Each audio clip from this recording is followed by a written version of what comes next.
I was sitting in the dining table chair, which was in the corner of a humongous kitchen, with my legs dangling over the armrest, kicking the air, and Alice was sprawled in a chair next to me, who joined me shortly after John left, exhausted from whatever she was doing. Way to be young and fit.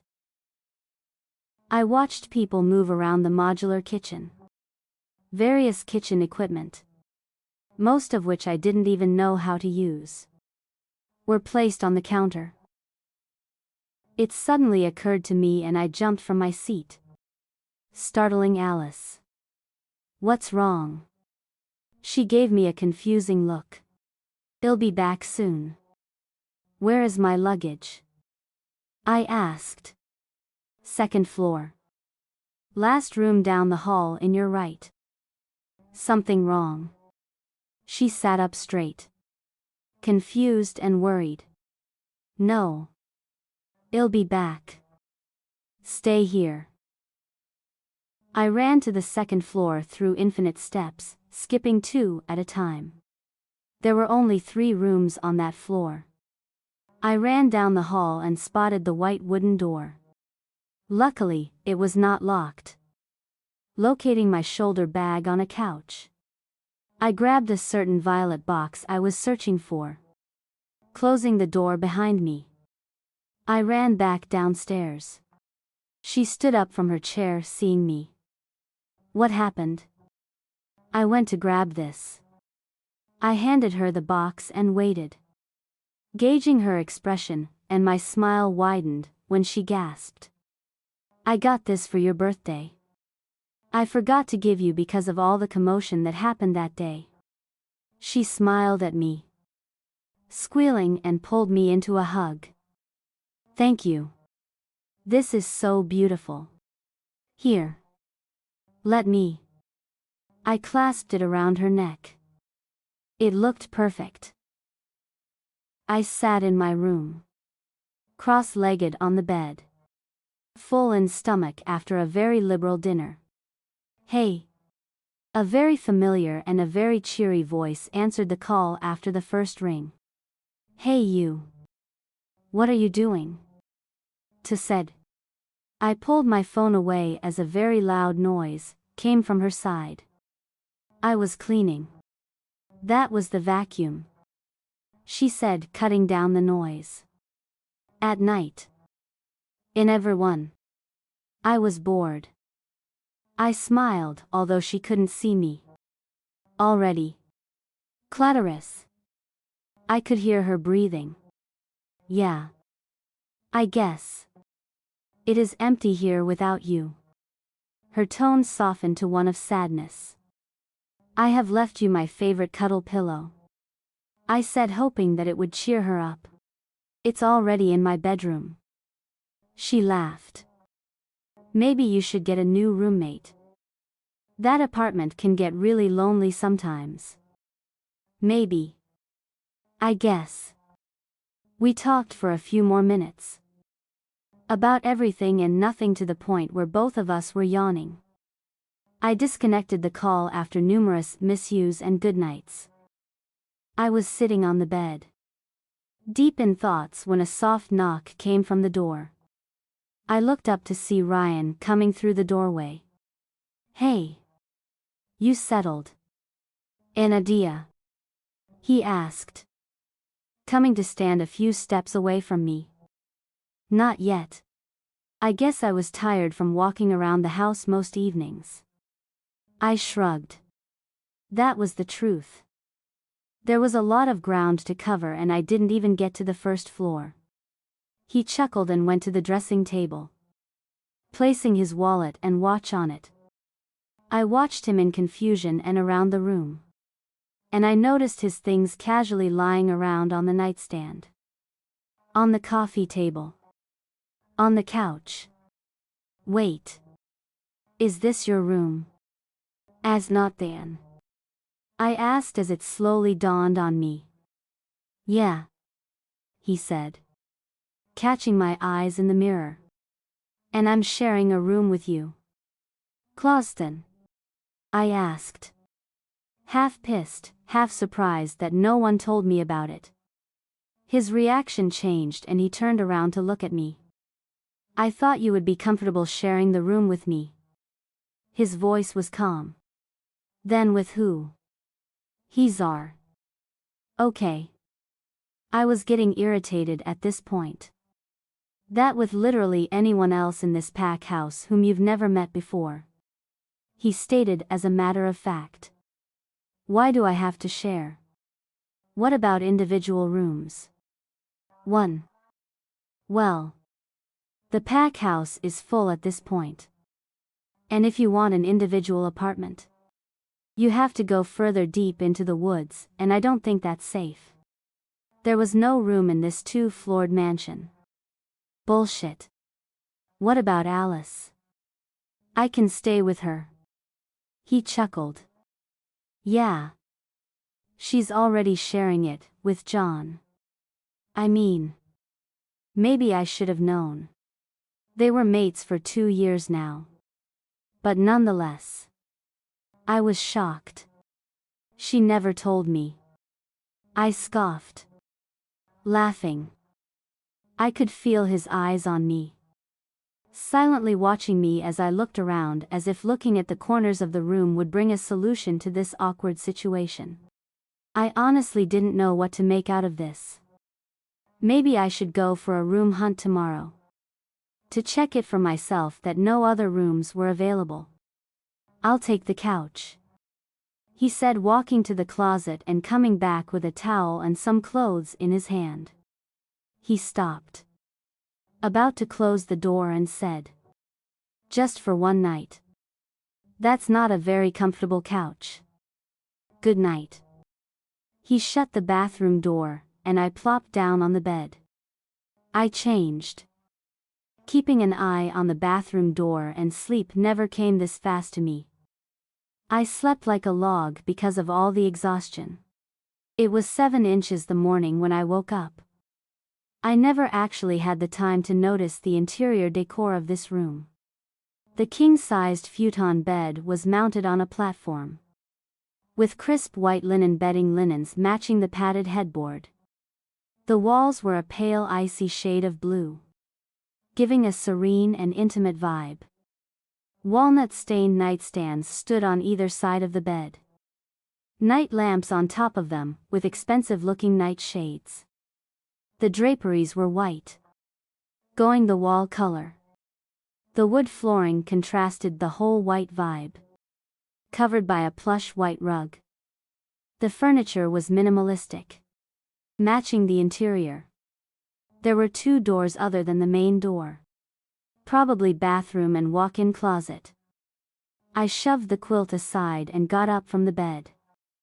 A gentle gasp escaped past my lips when my feet touched the feathery carpet. I curled my toes, savoring the feeling of the carpet massaging my soles. Cold breeze coming directly from the woods through the wide open window, carrying a fresh, rich pine scent brushed past my face. It was all silent. No noise. No traffic.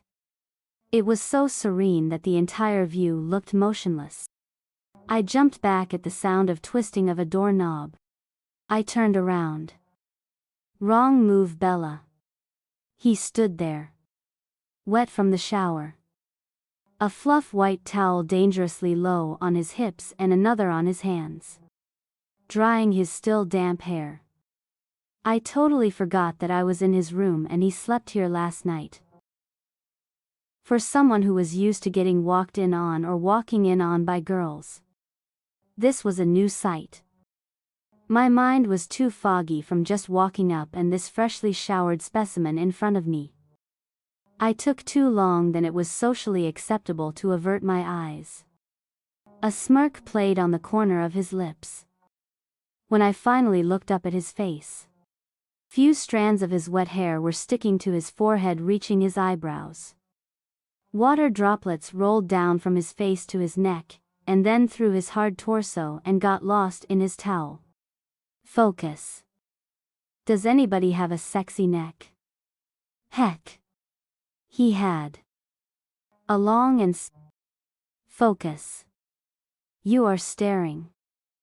I let my breath out that I didn't know I was holding. Shuffling awkwardly. You should have knocked.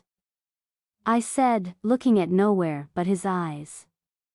Never letting my eyes stray downwards, and it wasn't helping either. Knocked what? A bathroom room. He raised his brow and walked towards me. Still not bothering to cover himself up. He knew what he was doing, and he's having a great time at it. I was checking him out and he caught me red-handed. The awkwardness in the air was hitting the highest points. I grabbed my bag that had my change of clothes. That was sitting by the sofa and walked past him to the door. I walked as fast as my legs could take me. Grabbing my phone on the way out and ran as soon as the door was shut. Leaving behind a very amused Ryan. I dialed Alice and she directed me to her room. Knocking on the door. I waited outside, recalling what just happened back there. Sending a wave of shudder through my spine. The door opened, revealing a half-naked John in his trousers. "Hey. What are you doing here?" he asked me. Yawning. She wanted to use the bathroom. Alice answered him from behind. He nodded his head and moved aside, letting me in. I went to the bathroom and locked the door behind me. The water pressure was heavenly. After the shower, I slipped into my dress and headed to the kitchen for breakfast. Alice joined me shortly. "Come on, Bella. Let's go." She gave a quick peck to John on his lips. We headed towards the main door but stopped on tracks by a completely dressed Ryan. "We need to talk."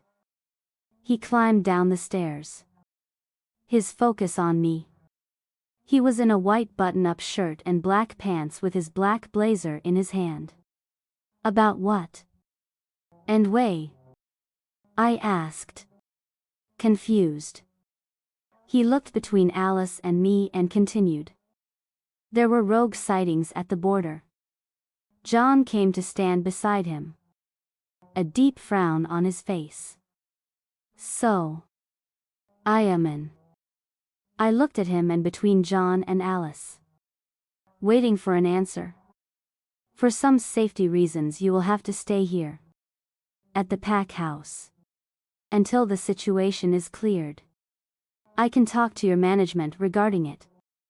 I scoffed. "Excuse me. As a people addition." He wanted me to sit here and not leave. Not even for college. Like hell I would. I'm going to college.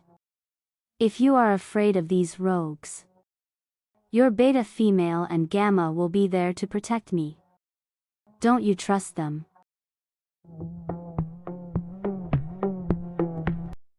I retorted. Clearly getting pissed. That was what I agreed to. Everything would be on my terms. He agreed. His eyes studied me. Contemplating his decision. If he wanted me to stay here, what could I do? Walk through the woods to college? Ask Nora to pick me up and expose this to her? I stood, holding my breath, waiting for him to say something. I'm concerned about your safety. You are here because of me and I'm responsible for it. I'll be fine, I said, almost pleading. I could see the wheels turning in his head. He sighed, shaking his head. Take 2 pack warriors with you. They will be in the parking lot. You wouldn't even know they were there. That's the deal. Take it or leave it, he said, waiting for my answer. 2 dudes sitting in the parking lot without bothering me. I felt bad for them, but hey. I had to be the one sitting at the same place all day long if I didn't agree. Okay. He talked to Jimmy. Probably threatening him to tail me all day throughout the college while we waited for him by his car. He came back and drove us away while a red Chevy tailed us all the way to the college parking lot. I prayed for the day to be uneventful, or else I would never hear the end of it from a certain someone who probably derived pleasure from saying "I told you so." I sat at the edge of the bed, cradling my head in my palms, trembling from the anger I was in. I sighed in frustration when a soft knock came from the door. I threw it open and glared at John, who looked up and smiled sheepishly at me. "You okay?" he asked, his voice timid and low with concern. "No," I snapped. "No, I'm not okay. I'm pissed. And you want to know why? 'Cause you guys literally dragged me out of my college campus." "And why?" "Because of a slashed tire. For all you know. It could be a student pulling a prank on someone or a girlfriend getting her revenge." I went off on one and ranted. It could be a prank. It could also be a rogue. Just to be on the safer side. "Bella." He tried to wind it down, reasoning with me. I huffed. Just this one time. I would let him get away with this. If there is a next time, he better be sleeping with one eye open. I glowered at him, shaking a threatening finger in the air. He held his hands up in surrender, the corner of his mouth twitching as he tried to suppress his smile. "If you are free, why don't you come with me and help me with some paperwork?" I wasn't going to not take on his offer. If I sat in this room for one more minute, I would probably snap. I followed him downstairs, my eyes scanning for a certain arrogant someone who was nowhere in sight. John led me down a hall and into a room. A large mahogany desk took up most of the space but disappeared under an even more larger pile of papers. He smiled sheepishly. "I got busy with the birthday party preparations," he said, getting a chair for me. "What are these?" I asked, eyeing the papers. "Request forms for joining the pack. Resumes for pack guard posts. New trainees. You name it." He pushed a pile in front of me and said, "I just want you to go through this and make some notes. Is that okay?" I nodded, getting to work. We fell silent and he disappeared somewhere behind the mountain of papers. There were people listing for new positions in the pack, requesting to join the pack. "Hey." He looked up from his laptop, raising his brows in question, waiting for me to continue. "People can just join your pack by filling out a form." "Yes. But not everyone gets accepted. People, even if they are werewolves, move for jobs and stuff all the time. If they are getting settled in the territory of another pack, it's just normal for them to affiliate themselves to that pack. For safety reasons. For jobs. They list their reasons. We do a background check, and if they seem legit, they will become a pack member."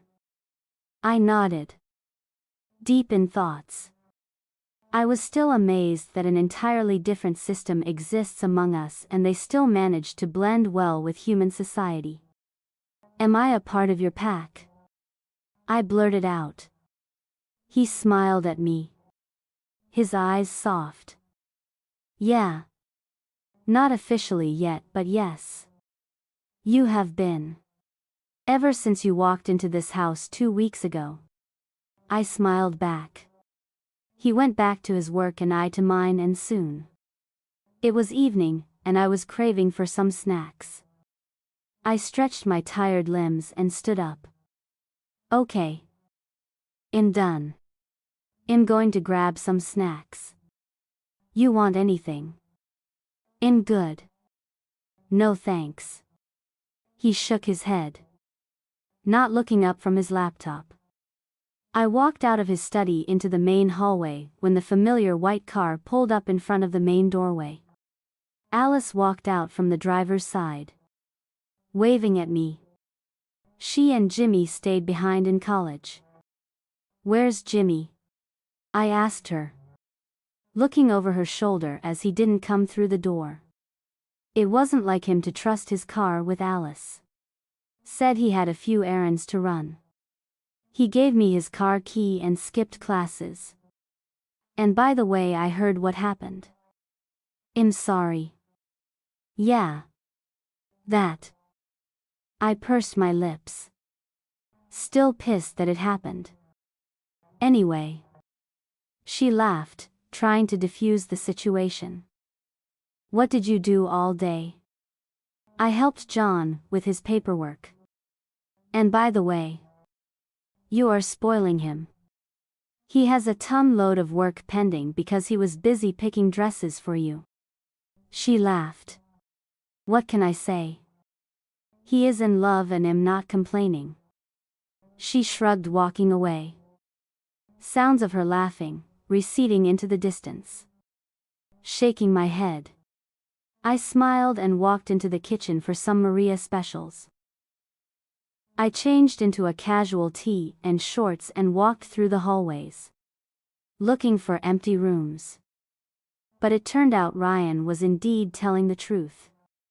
Not a single room was left unoccupied except a few rooms which were, as I was told, meant for the visiting other pack alphas.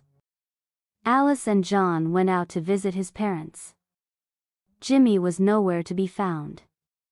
Left to my own devices, I wandered around the house. The hallway opened into a cozy balcony sitting area. The night air was cool but humid. The dark sky was dotted with millions of stars. Some shining brighter than the other, but beautiful nonetheless. The vast ink blue sky stretching for infinity brought back old, but happy memories. Growing up, stargazing was something my dad and I shared common interests in. He had this really advanced telescope mounted in the balcony. We would lie on our lawn in nights like these and would trace constellations. There was this small part of a bigger constellation, called the Orion Belt. A group of 3 stars in a straight line, always appearing together, ever since the ancient times. That was my favorite one. I looked up and easily spotted them, twinkling, just like the way they used to do when I watched it with my dad. It was times like these I missed them the most. The small, little things. I closed my eyes, taking in a lungful of the cool October air, feeling a pair of eyes on the back of my head. I turned around and found Jimmy leaning against the door frame. I patted the chair near me and he sat down, crossing his ankles on the tea table. Heard you skipped class today. He rolled his head to the side and looked at me. Heard you did too, he said, eliciting a laugh from me. That's one way to put it. Chuckling for a brief while, he relapsed into silence. A faint frown etched on his forehead. What is it, Jimmy? My voice was barely above a whisper, but he heard me. I know something is bothering you. Talk to me. He was silent for a while, contemplating whether to confess it to me or not. Aren't you scared? He asked, staring off into space, his voice low and timid. Scared of what? Scared of being an alpha's mate. He turned to look at me, a sad smile on his lips. The pained look on his face broke my heart. Why would I be scared? He took a shaky breath. I had a sister, Bella. I knew her and I know you. He looked in the eyes, daring me to lie to him. I looked down at my fingers, sighing in defeat. Everyone saw that I was angry and confused, but he somehow managed to look beyond my facade. I was scared too. And when they took you back home today afternoon, that was the last straw. I was afraid that what happened to Sarah will happen to you too. But then I realized that your mate wasn't any other guy who couldn't himself and would snap. It's Ryan. I know him. I've known him longer than I got to know my own family. He was the most troublesome kid you could find in Washington State. I learned almost all of my pranks from him. He smiled. A faraway look on his face. He continued. He was like a big brother to both Alice and me. He was the one who taught us how to fight and defend. But our parents' death changed everything. It was almost like that part of him never existed. He was forced to grow up too fast. He became the alpha when he was 16. When we were grieving for our parents. He worked. And maybe that's why the pain never really left him. He swallowed, trying to keep his tears at bay. You might wonder why I am telling you all this. Because it's been 13 years. Bella. 13 years since he called me Jimmy. Instead of James. And you know why? Because he was happy. He was happy that you stood up to him and asked for what you wanted. He smiled, proudly eliciting a smile from me too. In many ways. You both are very similar. You are here. In a strange place to help a guy you've never met before, because that's how much you care about other people. He looked more at peace with himself. Smiling. I thought I lost him. The night our parents died. But I didn't. He's still there. And that is making me so fucking happy. He laughed, wiping the tears from the corners of his eyes. A comfortable silence blanketed us, soaking up the words that had just been said. The night was more serene. More peaceful than it was before. He stood up. Guess I have talked enough for the 2 weeks I was silent. Huh? He asked, laughing. Thank you. For telling me all this. I said. He leaned over to kiss me on the forehead. Whispered good night and left. I stood up. With too much to think about in my mind. And walked back to Ryan's room. It was dark and Ryan's face was lit up from the light of his laptop. Sensing me looming by the threshold. He tore his gaze from his laptop screen to look at me. He raised one of his eyebrows, giving me a "what do you want" look. Where were you? He asked. Closing his laptop. I was on the balcony. Talking to Jimmy. I said, walking into the room. Closing the door behind me. About what happened today. I cut him off. It's all right. I'm just tired. I walked over to the other side of the bed. Fluffing the pillow. I sat on the bed, waiting for him to move or do something. I'm not sleeping on the couch. I rolled my eyes at his horrified face and threw the extra pillows between us. Forming a partition with enough space left for both of us. Stay on your side. I'll stay in mine. No monkey business. Good night. I tucked myself in bed and switched off the light by my side. It took a few minutes before the room became dark except for the light from the moon through a small opening of the curtain. The bed dented on the other side. I laid awake. Staring into the dark. Listening to his soft snores, and that somehow lulled me to sleep. Next morning was entirely different. I woke up alone on the bed with pillows as the wall on my both sides. I sat up. Confused. My head snapped at the sound of him chuckling. In the direction of the balcony, where he was sitting with morning papers in his hand. What? You are a very heavy sleeper. Aren't you? You fell out of the bed twice and slept through both times. You didn't even stir when I picked you up. Again, both times. He chuckled. But don't expect me to do the same next time. I will leave you to sleep on the floor. The couch is not long enough for me, he said, massaging the back of his neck. Yes. I had to go embarrass myself on my second night here. Nora would have a field day if she was here. If we are going to share a room, you better get used to it. I shrugged, trying to play it cool. He snickered but didn't say anything. I was on my phone, texting Nora, who was shook that I was up early, while I waited for him to get out of shower. He came out and walked straight into the walk-in closet and tried my best to keep my eyes down and not stare, but failed miserably when I stole a look at him, flexing his back muscles while reaching for a shirt. When I was done, and went back to the room, he was standing in front of the dresser, fully dressed, fixing his wet hair. Missed today's show? Ha! He was in a blue business shirt and sandal slacks. He has let his stubble grow to a 5 o'clock shadow that was doing a brilliant job in accentuating his jawline. It should be illegal to look that hot. Feeling my eyes, he turned to look at me and caught me staring. He smirked.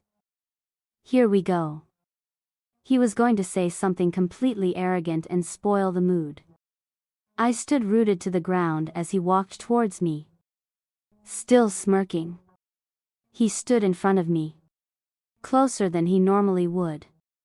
You look cute when you are fresh out of shower. I blinked. Okay.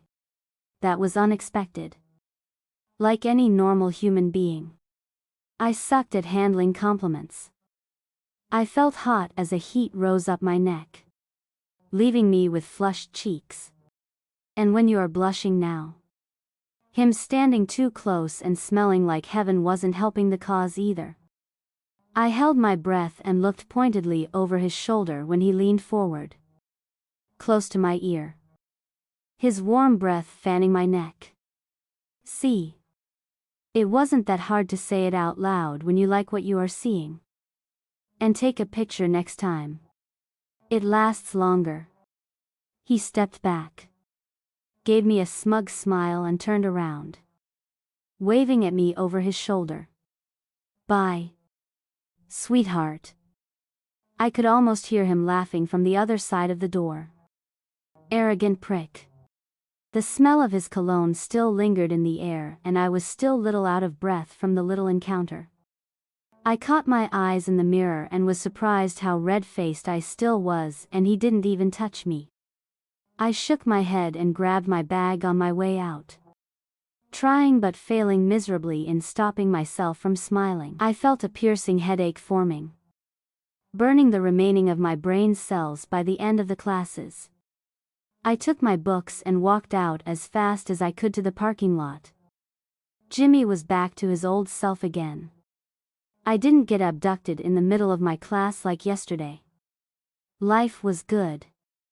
As soon as I got out of the car, I beelined to the kitchen, throwing my bag on the couch and not stopping to take a glance.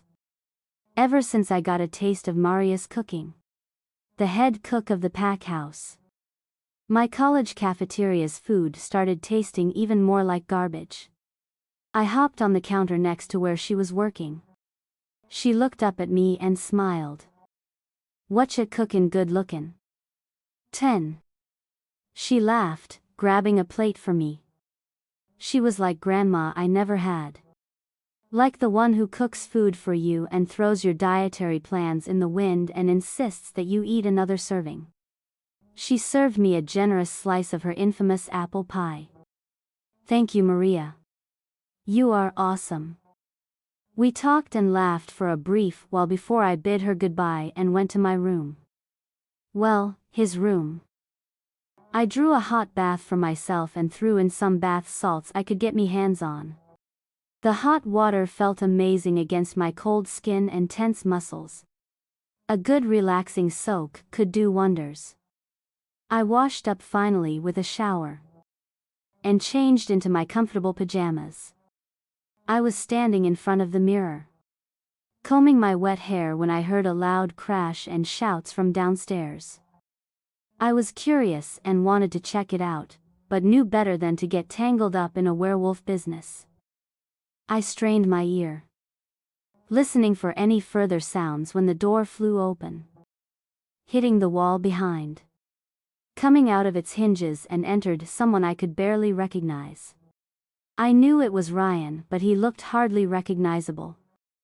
Thick coat of black fur covered almost all of his face and his teeth, his canines protruding from his mouth.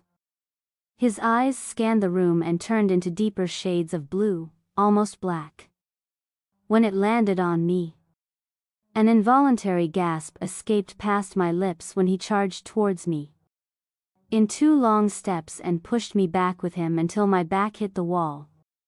"Ryan, step back," I heard Alice shout from the threshold. He growled at her, baring his teeth. His dark eyes scanned me silently and he held me by shoulders. "Careful not to hurt me."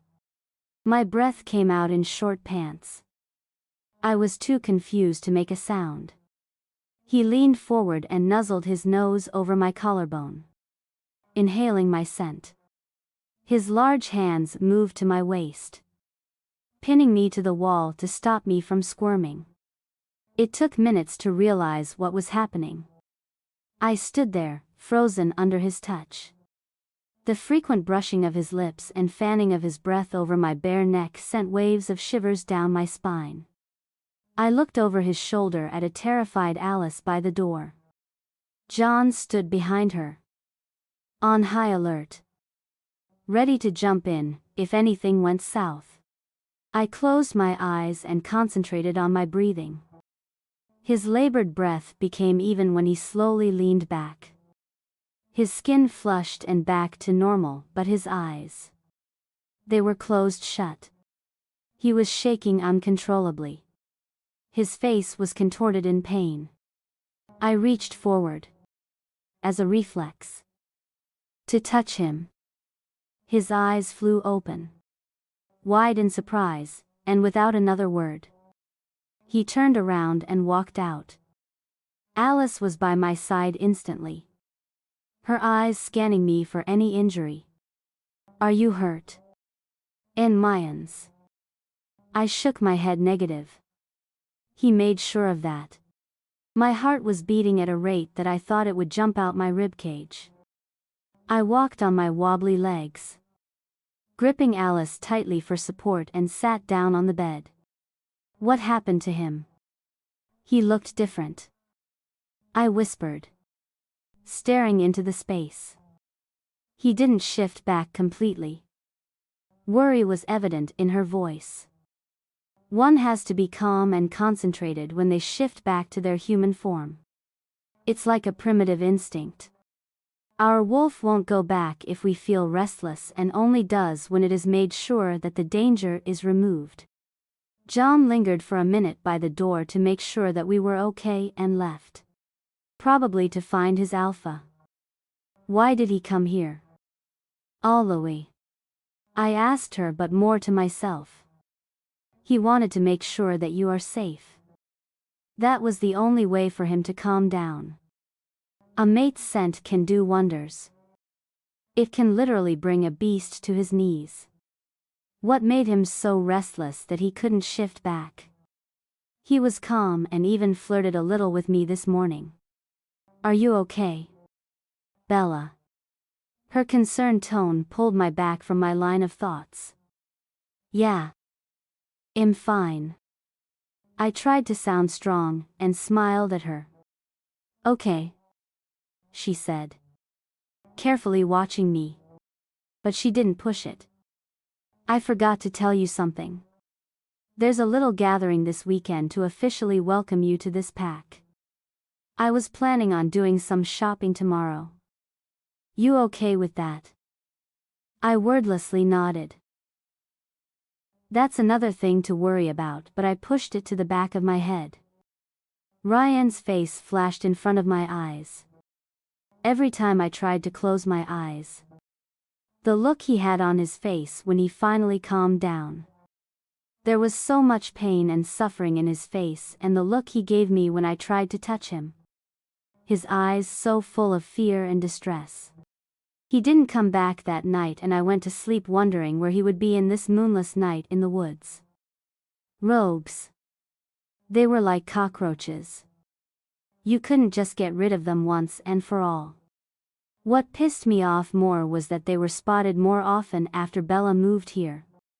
After John's warning came through the mind link. I myself went to the north side of my pack territory where they were last spotted. 3 of them. My pack fighters were already done with 2 of them when I arrived there and kept 1 alive. For investigations. I didn't notice it at first, but when I finally did, my blood ran cold. It was a note. Written in blood and was pinned to a tree with a hand knife. You can't keep her safe forever. That was my snapping point. I turned back and darted. Still in my wolf form. Barking orders to tighten security through the mind link. I ran towards the pack house. Only one thing on my mind. Make sure she was safe. She would be, but I had to see for myself. I was seeing red and my wolf had shut me off when I called for him. I could see the pack house looming in the distance, but he wouldn't listen to me. I couldn't go in like this. It would scare her. But he was too anxious to think straight. He wanted to make sure that she was safe. I willed him to control himself. No was in my sight when I charged in through the front door. I grabbed the first piece of fabric I could find, sending the contents of the table crashing to the floor. Her scent was so faint in the air, which only pushed me on further. She was standing in front of the dresser when I barged in. Her blue eyes met mine. Wide in shock. My legs with a mind of its own walked me to her. Like an invisible magnetic pull. The moment my fingers touched her cool skin, everything blurred into nothingness. I buried my head within her hair, careful to keep my claws away from her smooth skin, and filled my lungs with her scent as much as I could. She didn't protest but stood frozen. Her breathing labored. It was scary how her scent calmed me and my wolf down. I felt myself relaxing against her. I rested my forehead on her shoulder. Too exhausted to move. But I felt her move. I moved away. Scared that I hurt her somehow, but was surprised when she reached out to me. How could she even want to touch me? Even a grown wolf would run for the hills when met with an irate wolf, but there she was. In her delicate self. So poised and dauntless. Attempting to comfort me. I was left speechless by her tiny, bold gesture. I moved away from her. At a loss of words, walked out without a word. Running off into the night. The steady rays of sunlight through the wide open curtains woke me up. I squinted my against the bright morning light and sat up, narrowing my eyes at a not so pleased looking Alice. "Get up, loser," she said, moving around the room and picking up things I didn't remember leaving on the floor. "We are going shopping." I rolled my eyes at her reference. If I were to prepare a hit list, morning persons would be my choice of preference. This early. Cod, in Sitterport from Claster. I rolled out of the bed, walking to the bathroom. I stopped whatever she was doing. It's 11:30. That is almost noon. Now go shower, or else I'll drag you out in your PJs. She would do it if she had to. I silently walked into the bathroom. "I'll be waiting down, Bella," shouted from the bedroom, and I heard the door close. I followed the sound to the kitchen. Alice was arguing with John about a meeting which I was pretty sure wasn't scheduled until Alice announced her shopping plans. I stood quietly munching on my toast, my eyes searching for Ryan. His side of bed was untouched when I woke up, so I was sure he didn't come in last night. My attention snapped back when Alice charged past me, muttering under her breath. I waved at a sheepish-looking John and followed her out. Shopping was, as usual, excruciating, and I didn't remember any of it. I did whatever she asked of me in autopilot. It was 6:30 by the time we came back. Alive skipped dinner and went away to try on her dress. I changed and wandered around to the kitchen. It was almost empty except one who was at the furthest corner, cleaning. I poured myself a glass of orange juice and leaned against the counter, sipping it. I choked my drink and jolted when two strong hands slid down my waist. Only one would even dare to do this, but I was sure it wasn't him. It wasn't Ryan. I turned around, and I was right. I struggled to get out of his hold, but he only tightened his grip. "You new around here?" he murmured, sniffing my hair.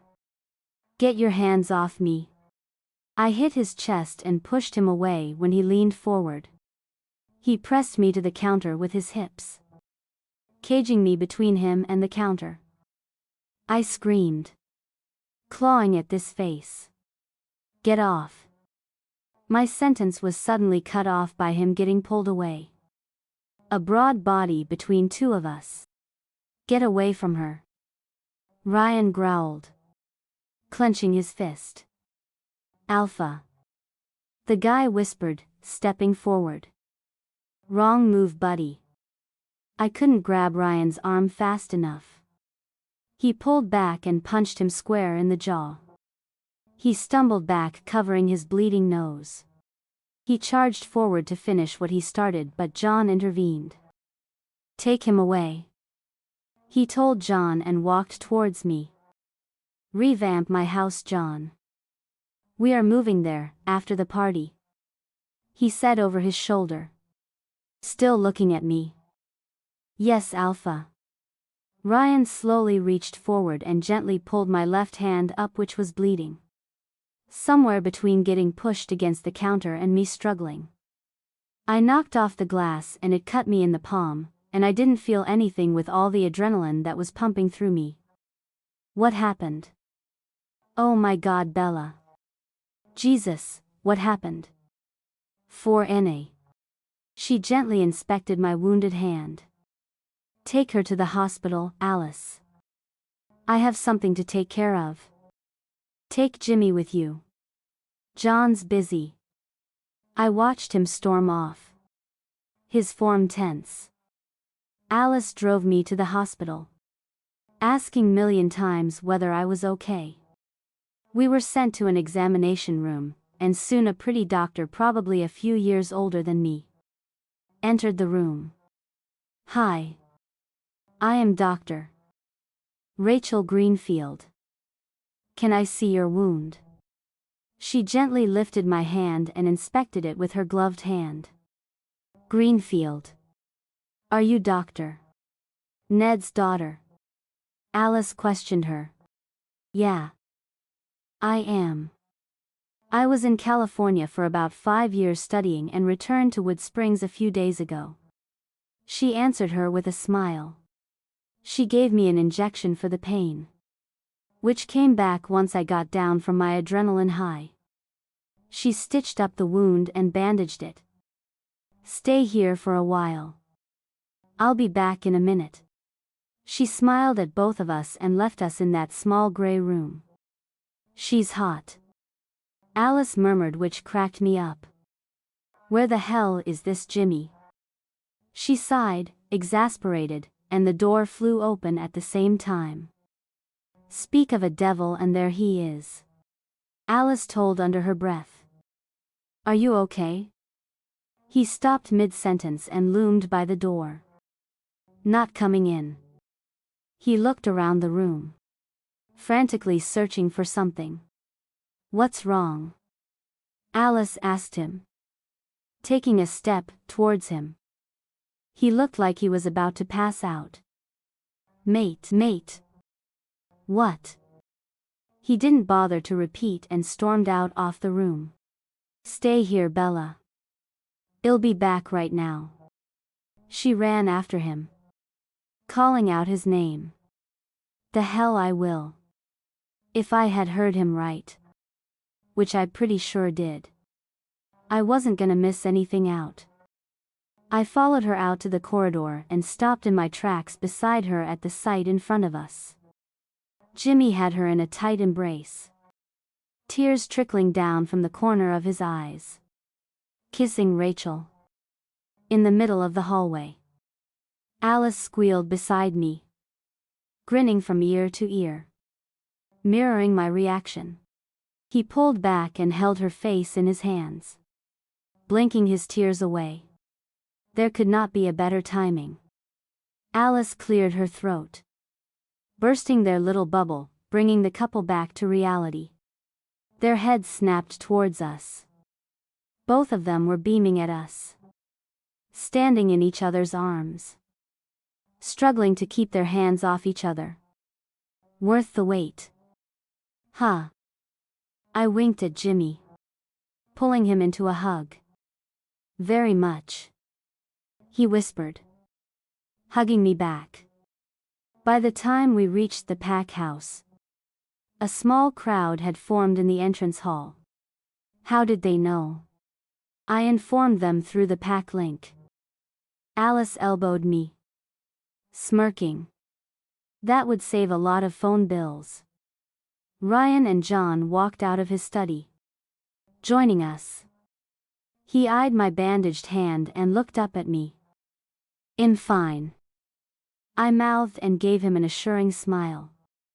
His tense shoulders visibly relaxed and cleared his throat, going into his alpha mode. Rachel Greenfield. Alpha. She bowed politely.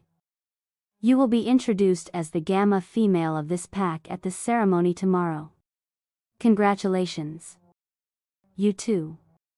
He smiled warmly and left, leaving the crowd to greet their new gamma female. Nora was better. Million times better than these two dictators who were trying to strangle me from behind in the name dressing my hair. I have been sitting in this chair with my back facing the mirror. You know, to add surprise to my final look and mainly to keep me from complaining. In the new dress I've bought. For 1 freaking hour. At one point, Alice tried to dye my hair. Streaks of red so that it would match my dress, and million thanks to Jesus she gave up on that idea. Come on, Alice. It's been an hour since you have started dressing my hair and you've not finished it yet. Rachel went out to fetch some water and that toned down the torture to half. Patience is a virtue. Bella. She mumbled. I rolled my eyes. Yeah, and that virtue was spreading too thin right now. There it is. I'm done. Close your eyes. Alice clapped and swirled the chair so that I was now facing the mirror. I opened my eyes and was impressed at the sight of the pretty lady blinking back at me. Wow. My brunette hair was tied in a low side bun pinned with an ornamental barrette. A few curled strands, hanging loose, framing my face. I have got smoky eyes and my lips were painted red just to match my attire. You should consider a career as a makeup artist. I stood and smoothed the door opened, and Rachel rushed in. It's getting late. Hot damn. She stood there, a hand half closing her mouth. I chuckled, taking an once over at me in the mirror. Everybody is waiting. I walked out, careful not to trip and fall face first on the ground. Now that would be embarrassing. Don't worry. We'll be there. Just say yes to all the questions asked, and it'll be over before you know it, she said, squeezing my hand. We headed downstairs, taking one step at a time. I worried my lip, feeling nervous because of all the eyes that were watching us climb down the stairs. Against the best of my decision, I looked up and caught him looking at me. His mouth was parted slightly, a look of awe on his face, and when he finally caught my eyes, he gave me a gentle smile. He looked devilishly handsome in his crisp black suit paired with a white shirt. His jet black hair was slicked back, making his cheekbones more prominent. And the look on his face. His gaze was so intense, I almost tripped over. He closed the distance and took my hand in his, guiding me down the rest of the steps. "You look beautiful," he whispered, and I became acutely aware of the blush that was creeping up my neck. "You don't look too bad yourself." I mentally patted myself on the back for coming up with the most commonly used retort and delivering it without a stutter. He looked equally surprised like me, and laughed it off with a wink. He led us through the crowd, his hand still wrapped around mine. Alice and John joined the front row while we went to stand in the front, facing the gathering. I thank every member of the Dark Red Moon Pack for gathering here. 2 years back, in a similar ceremony like this, we welcomed our pack's beta female. He gestured towards a beaming Alice standing next to her proud mate. And today, I'm happy to welcome our Luna and our Gamma female into our pack. I stood beside him, focusing on nothing in particular. He turned towards me and held his hand out for me, tugging me gently. He guided me to the center of the makeshift stage. We stood facing at each other, and I felt more at ease now that all I have in my line of sight was a pair of familiar blue eyes I've grown to know over the course of time. "Will you, Bella Jennifer Hunt, accept to be the Luna of the Dark Red Moon Pack and lead us in the time of need?" Was I ready? I didn't know. But this was what the whole thing was about. I was too mesmerized by the sheer emotions swirling behind his eyes that my other sensory organs decided to shut down. I managed to give a nod and whisper yes. His lips curved in a sly smile, knowing full well that he has gotten me under a spell. He gently tugged me along with him to an antique bowl. He shrugged off his jacket and rolled up his sleeve up to his elbow. He made a clean cut on his forearm and a fresh stream of crimson-red liquid oozed out, collecting in the bowl below, his face showing no expression. He didn't even flinch. "Werewolves heal quickly, so we are not going to cut you. Just a drop of blood will do." "Okay. It's Gly." I tried to keep a straight face but failed. I gave him a curt nod to proceed and get it done with. He gently held my hand in his, eyes searching mine for any kind of hesitation, and when he saw none, he slowly pressed the blade against the pulp of my thumb. His eyebrows scrunched in concentration. A fat drop of blood rolled down my skin and landed with a plop in the bowl, getting lost in the pool of his blood. "Okay, that wasn't bad. Welcome to the pack, Alice," he whispered, and she rushed to the stage and guided me down the stairs. "Does it hurt?" As Depotum, she kneeled down in front of me, cleaning the cut and bandaging it. "No. It stings, but that's it. It doesn't hurt."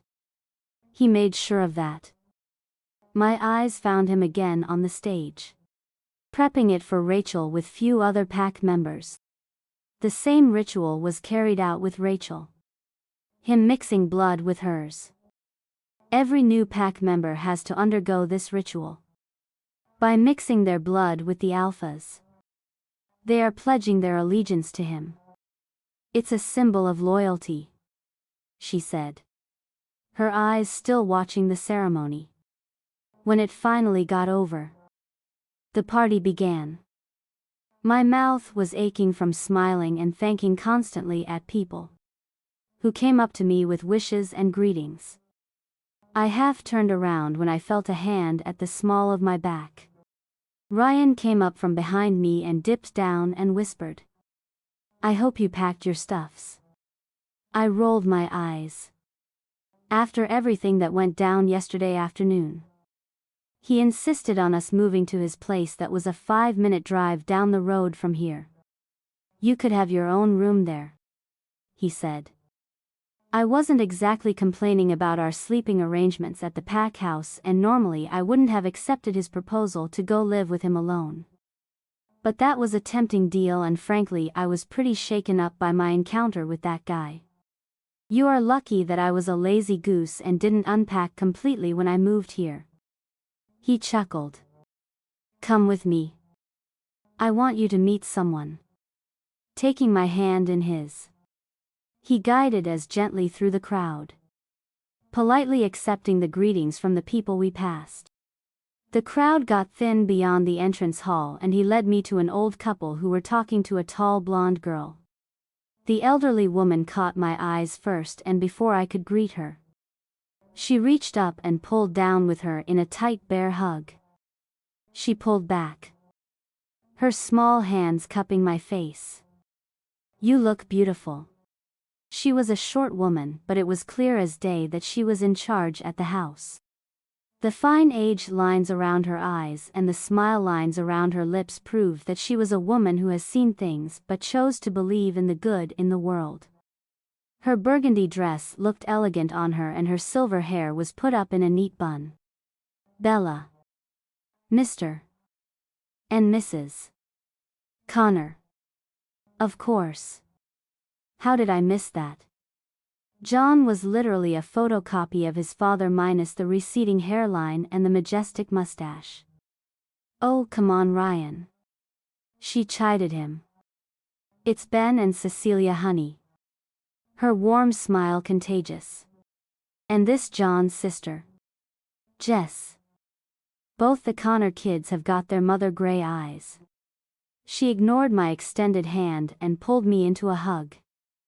Guess it was a family thing. We chatted for a while before they took their leave, but not before insisting on a Sunday lunch at their place. We stood there, watching the party going on a full swing. It was almost like a rave party, with all the disco balls and bass beats going strong. "Not much up for dancing?" "8?" I asked him, not taking my eyes off the dance floor. "Nope," he said. "What about you?" "Invest?"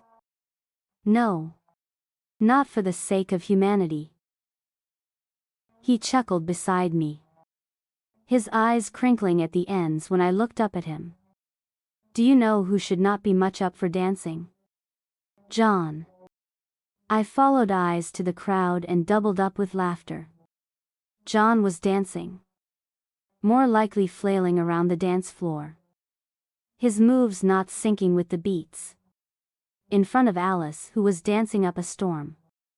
I knew it was bad to laugh, and we both didn't even have the courage to hit the dance floor. But when you look at a 6'2", brawny-looking guy flailing his arms to a sick beat, you couldn't help but double up with laughter. And that's what we did the whole night, tucked away behind a pillar, away from the eyes of the crowd, laughing at each other's jokes. I was currently leaning forward and clutching my stomach, trying to catch my breath next to a very amused Ryan, who had tears in his eyes from suppressing his laugh to not attract any attention. My giggles slowly died down, leaving a small smile on my lips as I watched his eyes brimming with tears of mirth as he threw his head back in laughter. He looked far more young and carefree than he normally looked around people under the purple and blue lightings of the party. He was the Ryan Jimmy was talking about a few nights ago, and I was over the moon that he was showing that side of him to me tonight. My jaw hung open, and I was pretty sure that it must have caused a hole in the floor, just from the force it dropped. We were leaving the pack house today morning.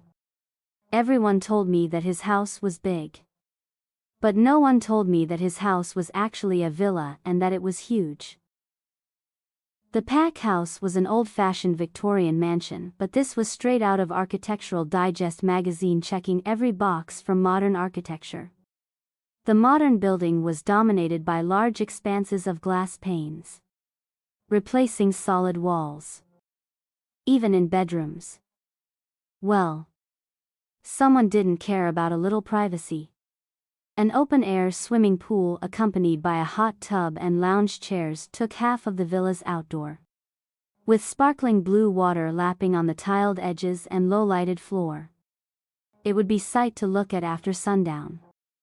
Ryan clearing his throat behind me broke my trance. I turned around to see him leaning against his black Mercedes, his hands shoved into the pockets of his leather jacket, which, by the way, it looked insanely good on him. No one will walk into this part of the territory without permission, and only a few know the pass code.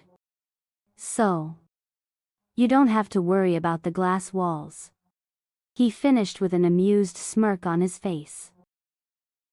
I rolled my eyes but turned around quickly to face the house in an attempt to hide my flushed cheeks. It irked me how well he could read my thoughts sometimes. But even if he did see it, I would just place the blame on this nippy November air. Pushing himself off the car, he walked forward, coming to stand beside me. I like this place. I really did. This spectacular structure made of wood and glass, and even more wood, was something that would look for in a peaceful and relaxing retreat. And to live in that 24/7 surrounded by great outdoors with a stunning view. It was amazing. He walked towards the front door, dangling his car keys in his hands. You should. This is the Blaze Villa. He tossed his head back, beckoning me to follow him.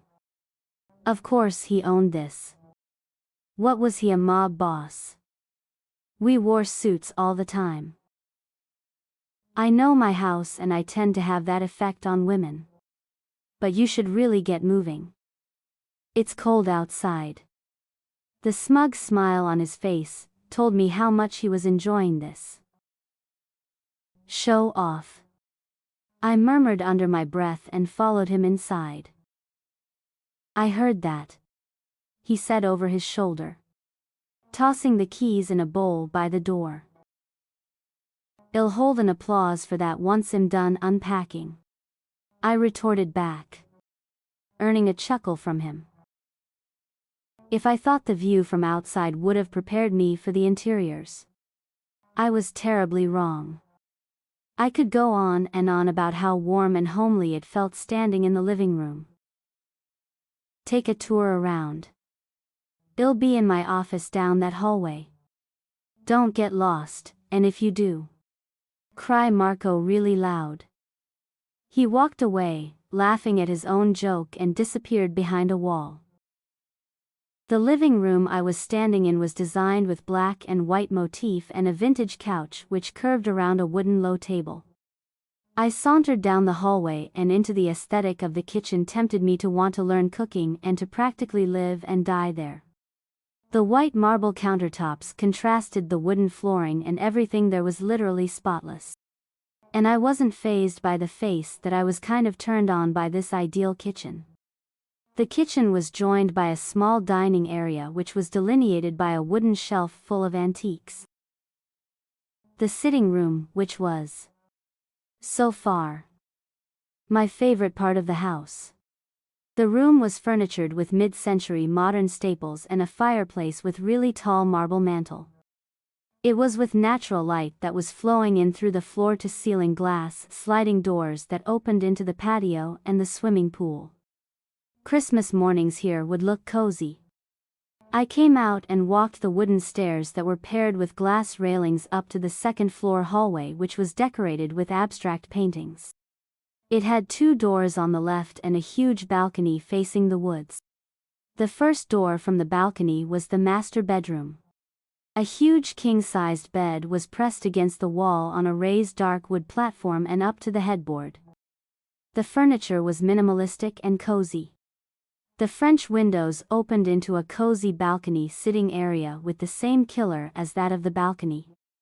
The other room was a guest bedroom. Probably mine. Which had almost the same decor as his minus the balcony, which was compensated with a large window. I came downstairs. Roaming around the first floor. Opening and closing random doors and stopping in tracks to take a second look at the small antiques he had used as decor all over the house. The west wall of the living room had a huge plasma TV mounted on. I sat down beneath it and in front of a dark wood table, looking through his record collection. He had an impressive collection of records dating back to the 60s. I was engrossed in going through the vinyl, and because the carpets in the rooms were plush, I didn't hear the footsteps until someone cleared their throat behind me. I jumped back surprised and stood up facing a brawny dude with shaggy blonde hair in a buzz cut with his hands clasped behind his back. Luna. He gave me a curt nod. Who are you? I breathed. Still shaken up by being sneaked upon like that. I didn't even hear him open the front door. Eric. We both turned to face Ryan. He walked out of his office wing and into the living room. I see that you've both met. Bella. This is Eric. One of the finest warriors and a Navy SEAL. He will be your bodyguard. I snapped my head back at him, looking bewildered. Bodyguard. I don't need one. Do I look like I need a babysitter? Does he look like a babysitter? I shut my mouth, glaring at him. I wasn't going to have a military-looking guy follow me around everywhere I go. You can go now, Eric. Do a perimeter check and report to me later. Yes, Alpha. He nodded in acknowledgement and left without making a sound. I don't need a bodyguard. I started slowly, testing the waters while unpacking the lunch they've sent us from the pack house. It's for your safety. You won't even know he was there. He can be subtle, he said, not looking up from his plate, picking on the pasta. I have your gamma with me at college. We moved here from the pack house for my safety, and from what I see, there are enough alarms here that could call the whole sheriff squad when triggered. I let you justify all this in the name of my safety, but I won't let you add a bodyguard to that list. He was silent, listening to me rant. I knew he knew that I was right. You told me it will be on my terms. My term is, I don't want a bodyguard, I said with a tone of finality. He looked up at me, silently wishing that I would let him get away with it, but I wasn't going to disband her. He saw that on my face and huffed. Fine.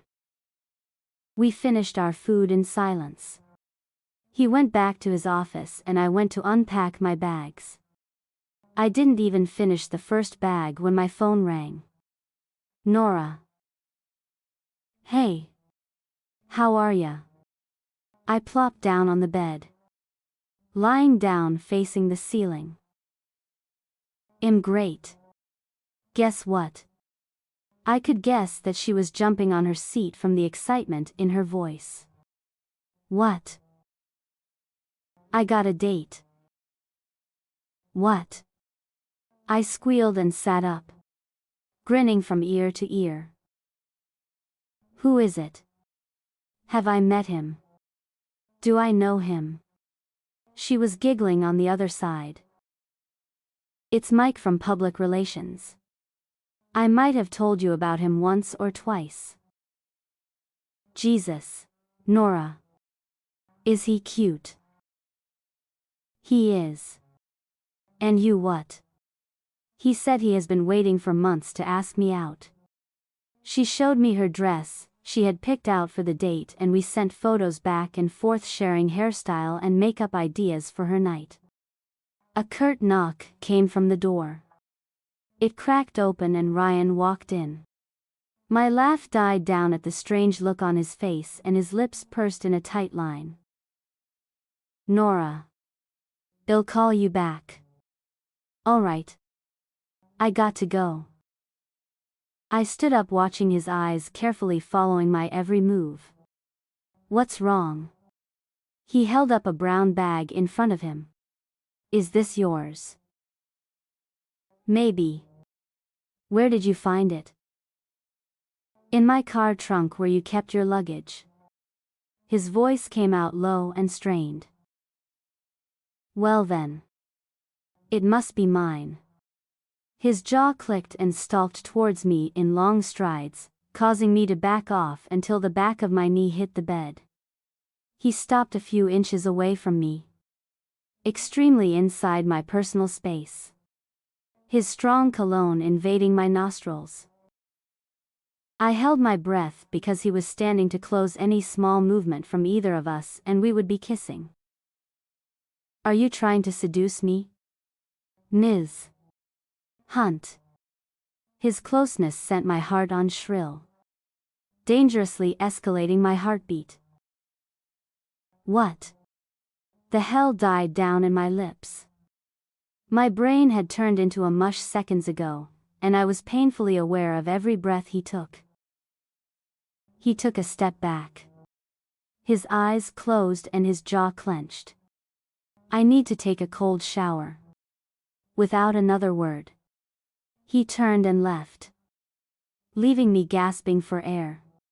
I picked up the bag he dropped in the heat of the moment, and I swear I've never felt this mortified and furious at the same time. Inside that familiar brown bag was two red and black sets of lingerie. The same ones Nora bought the other day. He thought I bought lingerie to seduce him and left it in his car trunk for him to find it.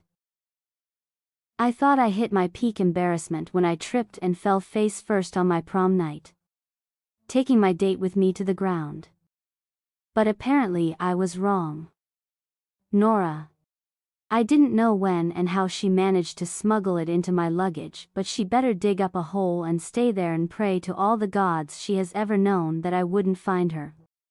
And probably I should dig up a hole for myself and wish the ground swallow me. I stood gawking at his mahogany door. It was daunting to stare at it for too long. I would just explain it to him that it wasn't mine and that it was a mean prank pulled by Nora and he would understand right. Right. Finally overcoming my jittering nerves. I knocked on the door. It was silent. I knocked again only to get the same reply. Silence. I cracked open the door and peeked in at the same time his bathroom door flew open and walked out in just a towel. His wet hair all over his forehead. He actually took a cold shower. Hey. I awkwardly walked in and closed the door but loomed by the entrance. Hey. He gave me a small nod before disappearing into his walk-in closet. I stood there worrying my lips. Thinking about things I would say and leave. Without making the situation any more awkward than it was already. He came back with a gray Henley t-shirt and sweatpants on and stopped at a decent distance from me. I just want you to know that those things. They weren't. He cut me off. It's all right. Okay. That was easy. Okay. I gave him a big smile and turned on my feet when his voice stopped me. You know what? The red one would look good on you. He said it with the straightest face he could do. I felt heat rise up from my neck, flushing my cheeks. I opened and closed my mouth, failing to find any words. What could I even say? And here I was, thinking that this situation could not get any more awkward. He looked at me, his lips twitching and not able to control it anymore. He threw his head back and laughed, pointing fingers at my stunned face. You should have seen your face," he said between breaths. My shocked face slightly broke into a smile and I couldn't help but join him in his laughter. At least one of us was having fun out of this. Our laughs slowly tailed off, leaving a small smile on both of our faces. He looked so good fresh out of shower, and his flushed face from the cold water and our laughs wasn't helping my cause either. I didn't know who made the first move, and I didn't care. But he closed the distance between us and pressed me against the closed door, his large hands gently cradling my face. Back there, in my room. Even though a big part of me was shell-shocked from the encounter, a little part of me was disappointed when he left. I brushed it off as the heat of the moment. But I stood there, again in his arms, his eyes silently asking for permission. I knew it wasn't the case. His thumb gently traced my jaw as I leaned into his touch, his curious blue eyes watching me in awe. I could feel his erratic heartbeat through his t-shirt, the delicious smell of his aftershave, leaving tingles on my nostrils. I wanted it, pushing all my insecurities to the back of my head. I closed my eyes and leaned in, lacing my fingers through his wet locks. I pulled him closer to me. His arms slid around my waist and closed the distance between us, if there was any left. It felt natural. And that, ladies and gentlemen, was how I stole our first kiss. I didn't know how long I've been sitting like this. I was sitting cross-legged in the bed, leaning against the headboard, worrying my lips. He didn't do the routine knock check to see if I was up today. Maybe he was feeling awkward too. My overthinking mind was analyzing it from every angle. I pushed the thoughts aside and hopped in the shower. I found him downstairs, in the dining room with a half-eaten toast and a newspaper, fully dressed for the day. He looked up at me when I sat across him. Morning. He pushed a plate of toast and a glass of orange juice towards me and went back to his paper. Morning. I cleared my throat when it came out breathy and took a bite out of the toast. You cooked? To the spee.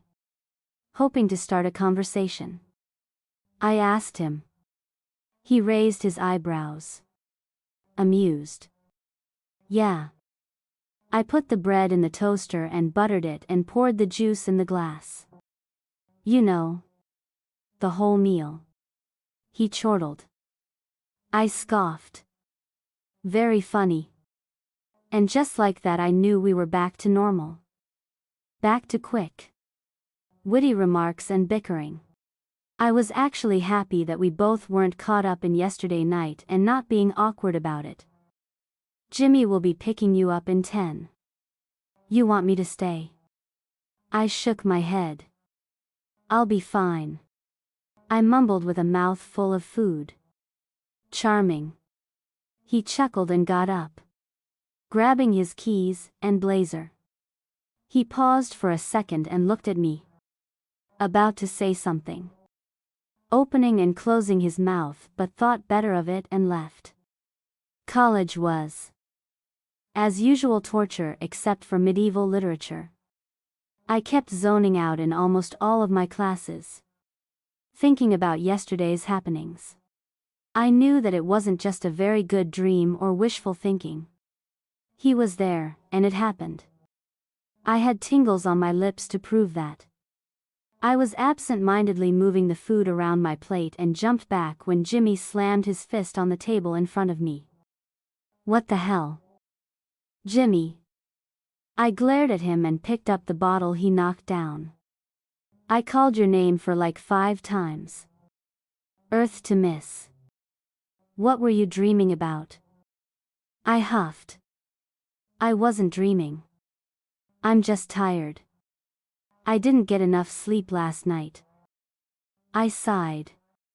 I didn't. I couldn't. What kept you up last night? And they you two wanted to backs. Alice taunted me and I knew better than to open my mouth and answer them. I would end up spilling everything, and it would lead to the conversation I wasn't physically and mentally ready to have. I made faces at her and kept shut. Drive back from college was wild. We jammed to Led Zeppelin, screaming the lyrics at the top of our lungs. Air guitar and all. He dropped me off and I stood on the driveway and watched him back up and drive away. The house was silent when I walked in. There is a zen kind of peace in having the house all to yourself. I hopped in the shower and stood under the hot spray for a full 10 minutes and then dressed before coming down. I quietly sauntered down the hallway and came to a stop in front of his office door. I cracked it open and peeked in. The room was massive. A warm glow from the chandelier filled the whole room. I gently closed it behind me and walked in. A huge mahogany desk was placed at one corner, facing the room with 2 office chairs in front of it. But the rest of the room, the bigger portion of it, was filled by books. I walked up to the floor-to-ceiling bookshelf and ran my hand through the spines of the books, going through the names. He had the most extensive collection of books. Almost genres from classics to sci-fi. The further corner of the room was the reading area. A mid-century chaise lounge was placed facing the window, in front of a cocktail table. It looked so cozy. I could just curl up with a book and never get up. I picked a classic Hemingway and sat down and made myself comfortable. I must have lost the track of time, because I looked up and out the window. It was dark outside. Bella. N.Ets. I heard Ryan call for me from the living room. In here. I shouted back, not moving a muscle from the curled-up position I was in. You broke into my office, he said from the doorway. He stood with one hand on his hip and the other on the door frame, his top shirt button undone. In the wise words of my queen Taylor Swift, he was a mansion with a very nice view. I averted my eyes and looked pointedly at the book, not reading a single word. It wasn't locked, so technically, I didn't break in. A light. I have a meeting with Ben. So why don't you get ready and I'll drop you at the pack house. He came to stand behind the sofa, looming over me. Really? Added Anne. I tilted my head to get a clear look at him. He nodded. I'll be down in 5. I placed the book on the table and ran past him to the bedroom. I quickly changed my pajamas, grabbed my phone and ran downstairs, skipping one step at a time. I'm ready. I so badly wanted to get out of this house. As much as I loved being alone, it could get really quiet sometimes. For the first in my life, I wanted to go out and socialize, even if it was only with my friends. I stood there bouncing on the balls of my heels. He uncrossed his ankles and stood up slowly from the sofa, stretching his limbs. He cracked his knuckles and dusted off his immaculate pants. He massaged the back of his neck and shoulders, yawning and stretching. Again. I glared at him, foot tapping impatiently, waiting for him to be done with his free shows. I could walk and leave his dramatic ass here, but it was freezing out and I would turn into a popsicle halfway to the pack house. Anytime today, I said through gritted teeth, with a tight smile.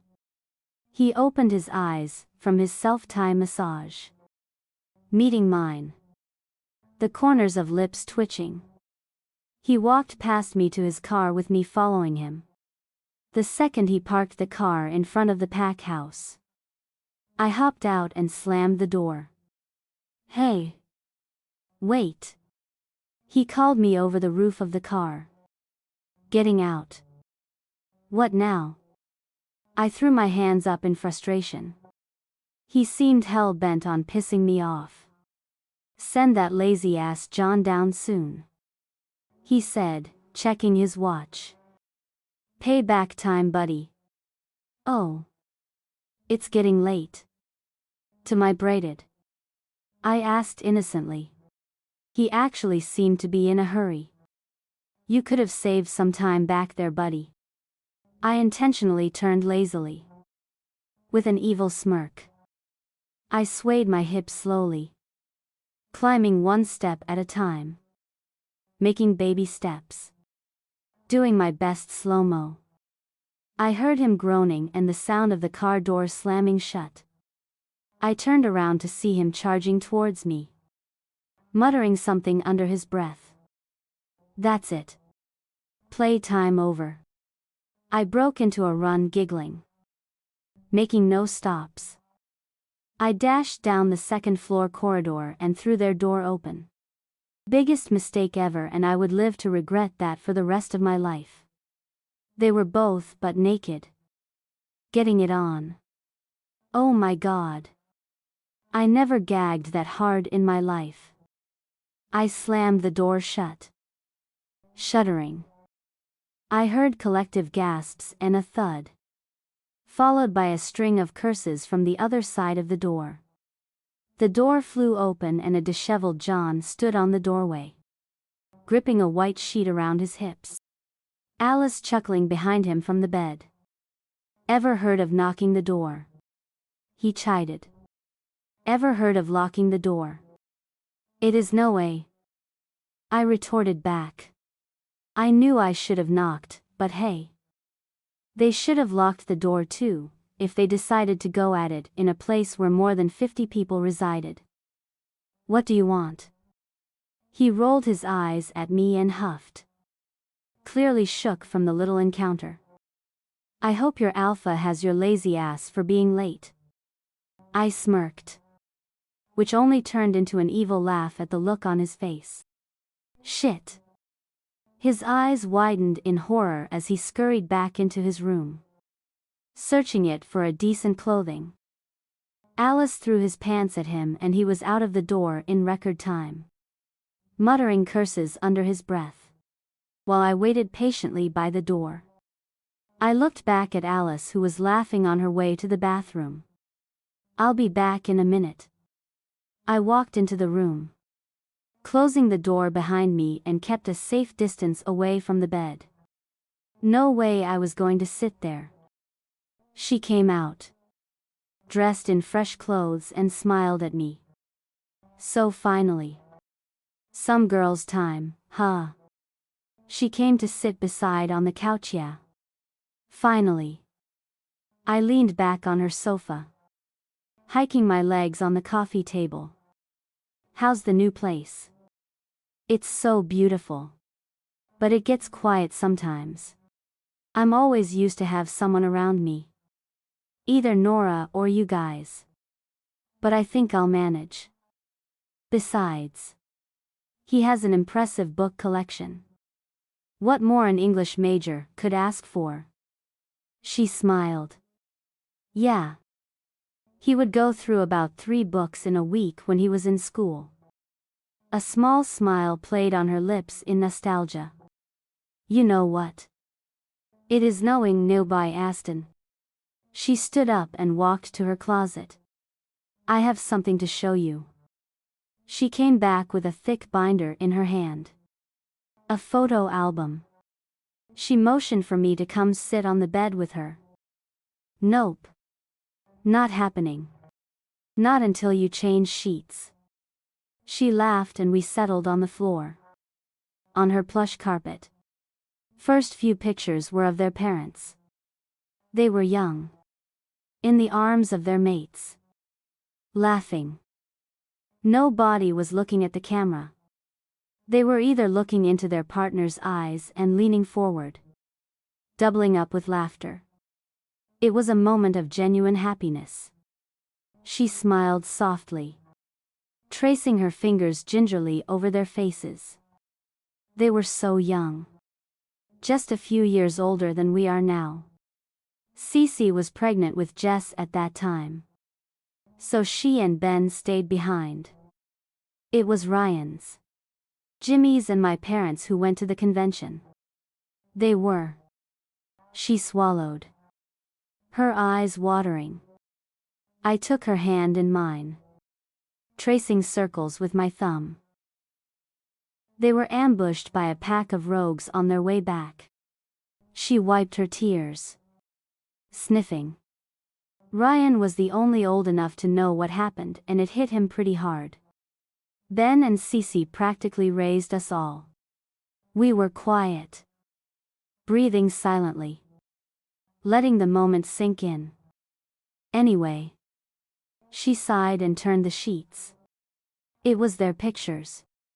Afterwards. So many memories. You have seen many childhood photos of me and Jimmy. This album includes Ryan's too. She smiled. This photo was taken in the backyard garden. We were watering plants. Ryan started this shit, splashing water on each other. She laughed, showing me a series of pictures that lead to the final picture of 3 kids, smiling at the camera, with missing teeth and hands on each other's shoulders, completely drenched. But the one that got me rolling on the floor was a picture where Ryan was pulling Jimmy's shorts down, his baby butts showing.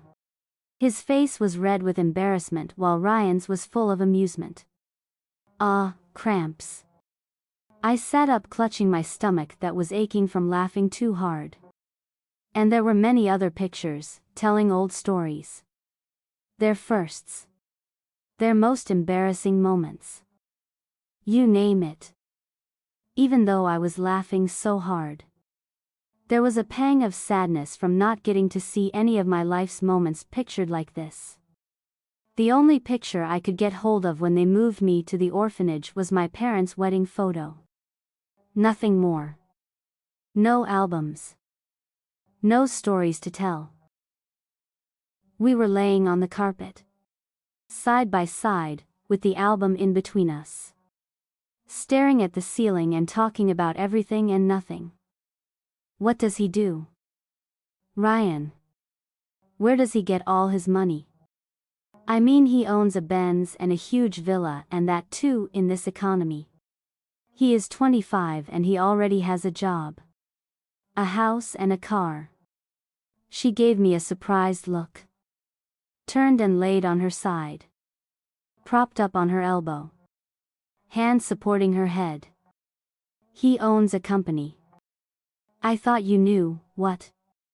Today. I moved, mirroring her position. He inherited it from his father.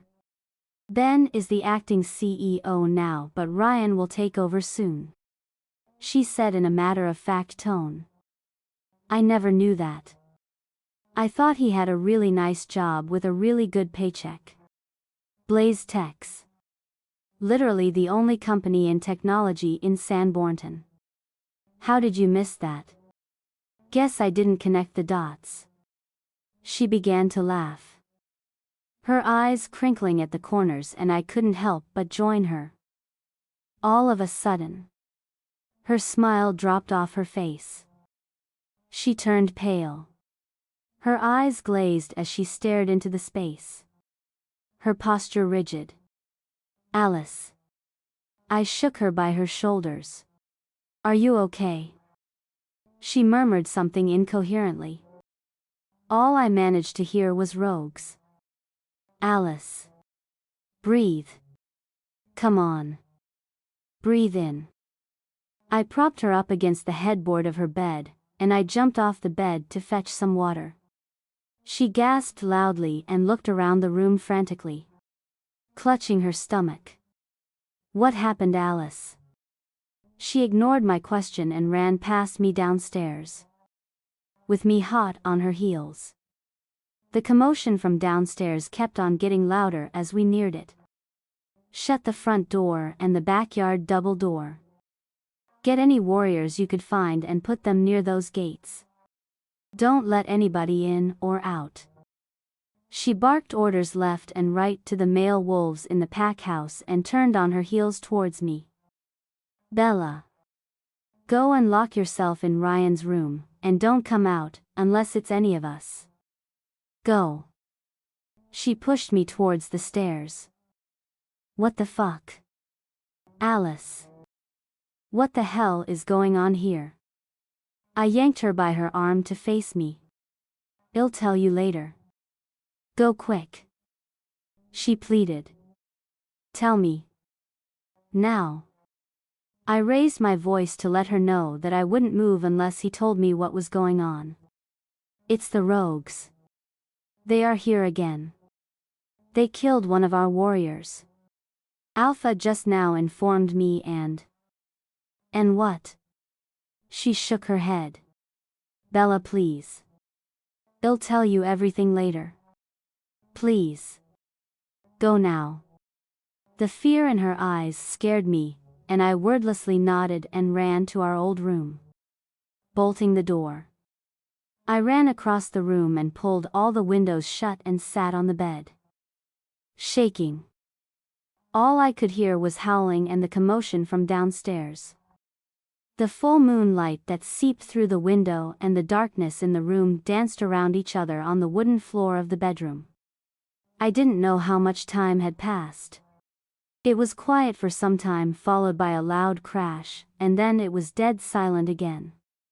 I should have dragged Alice with me. She was out there.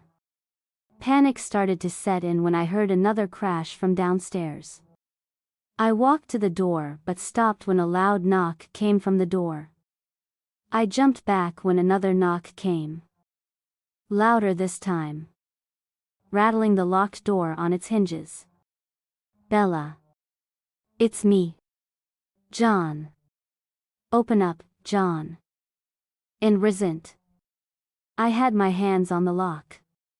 Contemplating whether to open or not. You walked in on me today. A faint, almost defeated chuckle came from the other side. Open up. I opened the door and threw myself into his arms. Breathing out a sigh of relief. Are you okay? Hughes. He held me at arm's length and checked me for any injuries. I'm fine. I brushed him off. Where's everyone? Is everyone okay? Where's Alice? Ah. I looked behind him. Frantically searching for her. She's fine. She is downstairs. Come. He guided me downstairs. Uninjured, nursing the injured. Rachel was tending to an ugly gash on a guy's face and Jimmy sat next to him. A bloody gauze around his arm. I spotted Alice near the archway that led to the sitting room. Leaning against the wall. She wasn't wounded. Not from where I was standing. I ran up to her and hugged her. You are all right. I sighed when she smiled. What the hell happened? I looked both at her and John. Waiting for an explanation. She looked at John hesitantly and he continued. It was the rogues. They breached our territory again and killed one of our warriors. We have managed to kill every rogue who trespassed. But I think they will be back. He looked tired. Where is Ryan? I looked around, searching for him, but he was nowhere to be found. I looked back at John, who was looking down. Defeated. A sinking feeling of panic swept over me. Temporarily paralyzing me. John. I pushed a whisper past my lips. Anticipating his next words. He ran into the woods. We tried to track him. Mind link him. He wouldn't respond. You are saying he's out there? In the woods. I scoffed when he gave me a nod. You said it yourself. They'll be back. He's alone out there. John. He can be an alpha. But he couldn't manage them all alone. I went off. The more I thought about him being alone in the forest, the more it left a bad taste in my mouth. Bella. Listen to me. I cut him off. No. You listen to me. Mind link him or do whatever you do, but tell him that if he doesn't come back, I'll go into the woods and search him myself. Tell him to take his sorry ass back home. His lips held a small smile when I was done ranting. Luna. He bowed and left with his gamma. Alice made me sit on the couch and rubbed my circles on my back. He'll be fine. Soon. One of the pack members came in. Luna. Alpha is in your place. I cringed when he called me Luna. I noticed the silence that engulfed the hall when I was bawling out John. Take me there. I stood up. I'll go with you. Alice followed me. We left Daniel in charge of the pack house since he was next in command. I got out of the car as soon as it hit the curb and ran upstairs to his room. He was sitting on the bed with his back facing me, his shoulders tense. My eyes rested on two deep lacerations on his, all the way from his right shoulder blade to his waistline, which were still bleeding, staining the white bed sheet he was sitting on. Red. Oh my. I stood frozen at the threshold, and I felt my stomach drop. Call the doctor. Where is Rachel? I asked no one in particular, my heart clenching at the sight of his still fresh wounds. Not necessary. They will heal soon. He groaned, glaring at the floor. I wanted to scream at him, be mad at him. But I was just relieved that he was sitting there in one piece. I'll leave you two alone. John walked past me and out the door, taking Alice with him. I'm going to take a shower. Ryan stood up, groaning, and walked into the bathroom, shutting the door behind him. John. I called him out. Both turned around and waited for me to catch up to them. I'm sorry if I was rude back there. It wasn't intentional. You weren't rude. You were just worried. He pulled me into a hug, softly patting my back. Take care of him. I stood in the hallway, thinking back to the moment when John was silent when I asked him about Ryan. I feared the worst at that exact moment. The sickeningly familiar sense of loss swept through me, and when I finally saw him in his room, it felt like I could finally breathe. I was still mad at him for running off like that, but it could wait. But through the course of this fateful night, I realized one thing. It was more than just a deal for me at this point.